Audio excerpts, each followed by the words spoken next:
Hey, sports fans, Super Bowl week. New York Giants great and media personality Tiki Barber joins us this morning to talk about the big game and a new project that he's working on. Tiki, good morning. How are you? I'm doing well, Bobby. How are you? Doing great. A little bit cold here in New York, but excited to see the Super Bowl this weekend. That's exactly right. I don't mind the cold. I don't like being outside in the cold. I'm pretty sure I'd rather be in the Sunshine State right now. No Yeah, doubt about no, it. down there it's going to be fun. My brother is actually going to the game, obviously, because it's in Tampa, and he's still close with the Buccaneers.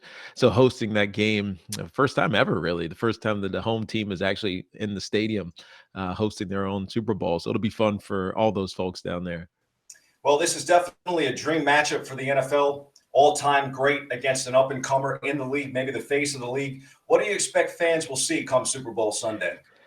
Yeah, this is going to so first of all, it's a great coaching matchup between Bruce Arians, who I've known for a long time, and he's a friend. He's always the coolest guy in the room, but he built an amazing staff that was able to make this Buccaneers team pop and excel at the right times of the season. And then obviously Andy Reid, who I've known forever because of he was my adversary during my playing days when he was in Philly and I was with the Giants. But he's turned himself and justifiably into one of the best coaches in the NFL. With all of his championship appearances, both in the NFC with the Eagles and the AFC with the Chiefs and Super Bowl win last year. So, first of all, it's going to be a great coaching matchup, but then it's going to be explosive. I mean, usually Super Bowls come down to defensive stops and who can get the other team off the field most effectively. But I think this one might be who has the ball last, who's going to score the most. Obviously, it comes down to who scores the most, anyways. But this feels like it could be a shootout because there's so many weapons with both of these offenses, and their quarterbacks are so reliable. I think it's so impressive, too, when you think about it, because Patrick Mahomes is 25. He's playing in his second Super Bowl. Tom Brady, 43, playing in his 10th Super Bowl. Brady is almost as old as Patrick's father, Pat Mahomes, who used to play for the Mets. He's 50 years old. So you got some, pretty intense lineups there on both sides of the ball. Well, it's something we've seen of the last couple of years, Bobby, is just this evolution of the quarterback. It's just they're changing, right? The old guys who we all knew, Eli and Phillip Rivers, who just retired. Looks like Drew Brees might hang it up as well this year. Ben Roethlisberger's right there on the edge. It's a changing of the guard that's happening at the quarterback position, and you're seeing all these young, really good players come in, and they're equipped right away to play. Right, the two past MVPs have been 24-year-old guys, Pat Mahomes, who you just mentioned, and Lamar Jackson, and I think I think it's good for the game to see the evolution of the quarterback, because Pat Mahomes is nothing like Tom Brady, or certainly not like Lamar Jackson. But the evolution of the game has made it, I think, easier for some of these young players to come in and excel, just like Pat Mahomes has. So, in your opinion, Tiki, what's more impressive, what LeBron James is doing at age 36 in the NBA or what Brady is doing in the NFL at 43? I would say LeBron James.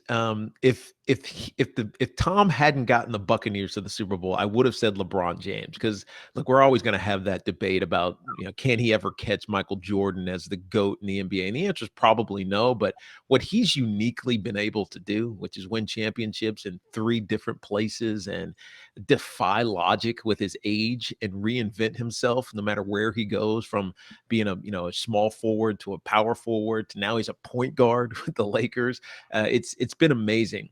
But Tom, in a team sport like football, where one superstar doesn't necessarily make you automatically a winner, to see him grow this Buccaneers offense and take it to the levels that it's reached this season, it's pretty amazing. And the fact this is his 10th Super Bowl, you gotta tip your hat to him.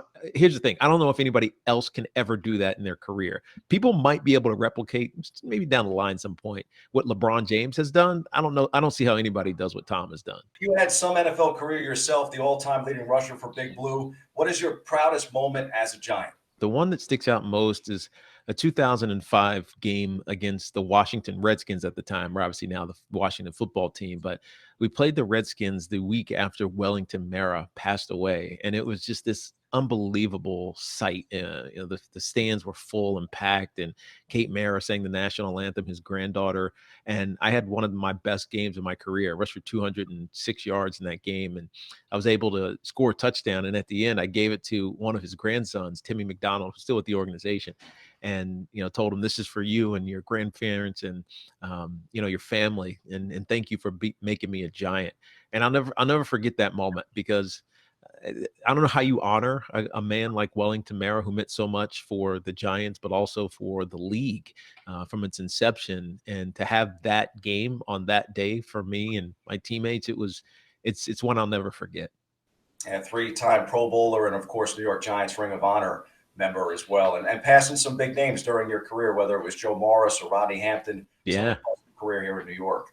Yeah, So Hamp was there when I got there. I remember Hamp. Hamp was my first year. He was there. He used to because we practiced right at the Meadowlands, which was right on the Hudson, and it overlooked New York City. He used to pull me to his side, like, Teak, don't end up over there, because back in his day they used to party over there all the time.